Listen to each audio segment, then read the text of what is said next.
ଏଇଟା ଯେଉଁ ପୁରୁଷ ଜଣକ ଥିଲେ ସେ ହେଉଛନ୍ତି ମିରିଗ ମୁଣ୍ଡା ଆମର ସଦର ଥାନା ଏରିଆର। ଆଉ ଯେଉଁ ମହିଳା ଜଣକ ଥିଲେ ସେ ହେଉଛନ୍ତି କୁଲିଆ ଗ୍ରାମ ନିବାସୀ ଶାସନ ଥାନା ଏରିଆରେ। ତ ଏମାନେ ଯେତେବେଳେ ପାଠ ପଢ଼ୁଥିଲେ ସେଇ ଦିନଠୁ ତାଙ୍କର ଏଫଆଇଆର୍ ଡେଭଲପ୍ କରିଥିଲା। କିନ୍ତୁ ପୁରୁଷର ତାର ମା ଯେତେବେଳେ ସେ 8 କ୍ଲାସ୍ ପଢ଼ୁଥିଲା ଆଉ ସେଥିରେ ସେ ତା ମଦର ଡେଥ୍ କରିଯିବାରୁ ସେ ପଳେଇଥିଲା ମହାରାଷ୍ଟ୍ରକୁ ବାକି ପିଲାମାନଙ୍କ ସାଙ୍ଗରେ ଆଉ ସେଠି କାମ କରୁଥିଲା। ୟାରି ଭିତରେ ଯେଉଁ ମହିଳା ଜଣକ ଆଉ ଜଣେ ବରେପାଲିର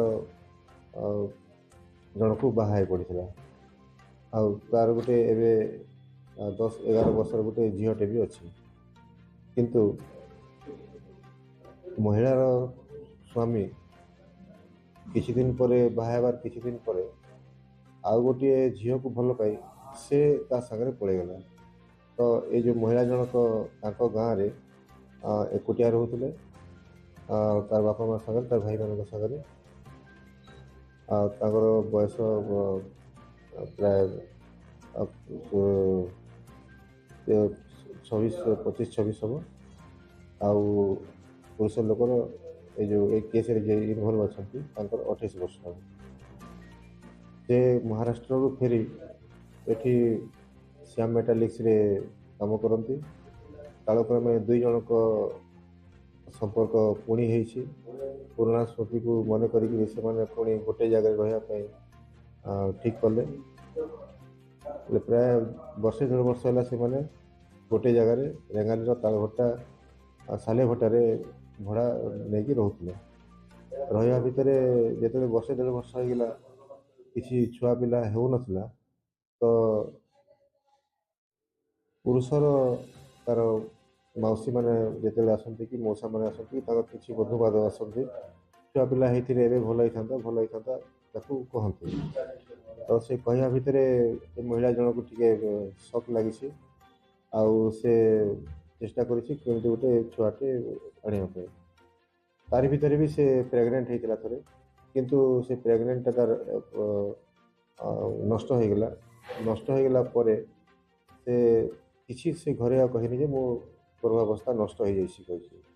ସେ ସବୁବେଳେ କହିଛି ଯେ ମୁଁ ଏବେ ଗର୍ଭଧାରଣ କରିଛି କହିକି। ଯେତେବେଳେ ସେ ବୁର୍ଲାକୁ ଗଲା ରବିବାର ଦିନ ତାର ପେଟ ବଥା ହେଉଥିଲା ଆଉ ସେ ଟ୍ରିଟମେଣ୍ଟ ପାଇଁ ଯାଇଛି। ସେ ଏଇ ଯେଉଁ ଆମର ଯେଉଁ ଛୁଆକୁ ନେଇଯାଇଥିଲା ସେ ଛୁଆର ମାଉସୀ ସାଙ୍ଗରେ ଦେଖା ହେଇଛି। ମାଉସୀ ସାଙ୍ଗରେ ଦେଖା ହେଲା ପରେ ସେ ତା ସାଙ୍ଗରେ ଘନିଷ୍ଠତା ସମ୍ପର୍କ ସ୍ଥାପନ କରିଛି। ଆଉ ସେ ଛୁଆକୁ ଟୀକା ଦେବା ପାଇଁ ନେବା କିମ୍ବା କୌଣସି କାମ କଲେ ସେ ଛୁଆକୁ ନିଜେ ଧରିବ ଆଉ ସେ ବାହାରକୁ ନେଇକରି ଯିବ, ବୁଲାବୁଲି କରିକି ବି ଆଣିବ। ସେ ଭିତରେ ସେ ଛୁଆକୁ ତାର ରଖିବା ପାଇଁ ତାକୁ ଲୋଭ ହେଇଗଲା ଆଉ ସୁଯୋଗ ଦେଖି ସେ ତାର ସ୍ୱାମୀକୁ ଡାକି ଦେଇଛି। ସେ ରବିବାର ଦିନ ତା ସ୍ୱାମୀ କହିଛି ଯେ ମୋର ଗୋଟିଏ ପୁଅଟେ ହେଇଛି କହିଛି। ହେଲେ ସେ କାମରେ ଥିଲା, କାମରେ ଆସିକି ସୋମବାର ଦିନ ଆସିକି ସେ ଛୁଆର ରହିବାକୁ ପଡ଼ିବ କି ହସ୍ପିଟାଲରେ ତାର ସପ ତାର ବାକି ଡ୍ରେସ୍ ପତ୍ର ସେ ସ୍ତ୍ରୀ ଲୋକ ପାଇଁ ଗୋଟେ ଶାଢ଼ୀ ଯେହେତୁ କହିଛି ଯେ ଶାଢ଼ୀଟା ମୋର ନଷ୍ଟ ହେଇଯାଇଛି ଶାଢ଼ୀ ଗୋଟେ ଆଣିଦେବ କହିଛି। ତ ଗୋଟେ ଶାଢ଼ୀ ବି ଆଣିଥିଲା ଯେଉଁଟାକି ସେ ଚେଞ୍ଜ କରିଥିଲା ସେଇଦିନ। ଆଉ ତା ସ୍ୱାମୀ ଆସିକରି ପହଞ୍ଚିଲା ପରେ ଛୁଆ କାହିଁ କହିବାରୁ ସେ ସ୍ତ୍ରୀ ଲୋକ କହିଛି ଯେ ଛୁଆଟା ତା ମୁହଁରେ ମଇଳା ପଶି ଯାଇଥିଲା, ତେଣୁ ତାକୁ ICUରେ ରଖାହେଇଛି ଆଉ ତା ଟ୍ରିଟମେଣ୍ଟ ଚାଲିଛି। ତେଣୁକରି ସେମାନେ ସେ ପେଡ଼ିଆଟ୍ରିକ୍ ୱାର୍ଡ଼ ପାଖରେ ଗୋଟେ ବାରଣ୍ଡାରେ ଶୋଇଥିଲେ ସେଦିନ ରାତିରେ।